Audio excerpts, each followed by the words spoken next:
അനുഗ്രഹം ചൊല്ലേണ്ട വിധം അഹരോന്റെ അനുഗ്രഹമനുസരിച്ച് ദൈവത്തിന്റെ സംരക്ഷണത്തിനും സമാധാനത്തിനും വേണ്ടി നാം പ്രാർത്ഥിക്കണം. അനുഗ്രഹ പ്രാർത്ഥന വെറും വാക്കുകളല്ല, ദൈവത്തിന്റെ മാറ്റമില്ലാത്ത സ്നേഹത്തിൽ ആശ്രയിക്കുകയും അവന്റെ സർവശക്തിയെ സ്ഥിരീകരിക്കുകയും ചെയ്യുന്ന ഒരു പ്രാർത്ഥനയാണിത്. നിങ്ങളുടെ കരുണയും പ്രത്യാശയും നിറഞ്ഞ ഈ പുതിയ ദിവസത്തിന് ഞാൻ നന്ദി പറയുന്നു. എന്റെ നന്മയ്ക്ക് വേണ്ടിയാണ് നിങ്ങൾ പ്രവർത്തിക്കുന്നതെന്ന് അറിഞ്ഞുകൊണ്ട് എപ്പോഴും പ്രത്യാശയിൽ സന്തോഷിക്കാൻ എന്നെ പഠിപ്പിക്കുക. എനിക്ക് മനസ്സിലാകാത്തപ്പോൾ പോലും നോഹയെപ്പോലെ നിങ്ങളുടെ പദ്ധതി സന്തോഷത്തോടെ അനുസരിക്കാൻ എന്നെ സഹായിക്കൂ.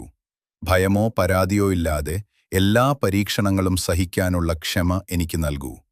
സംഖ്യാപുസ്തകം 6:24 മുതൽ 26 വരെ. യഹോവ നിന്നെ അനുഗ്രഹിച്ചു കാക്കുമാറാകട്ടെ. യഹോവ തിരുമുഖം നിന്റെ മേൽ പ്രകാശിപ്പിച്ചു നിന്നോട് കൃപയുള്ളവനാകട്ടെ. യഹോവ തിരുമുഖം നിന്റെ മേൽ ഉയർത്തി നിനക്ക് സമാധാനം നൽകുമാറാകട്ടെ.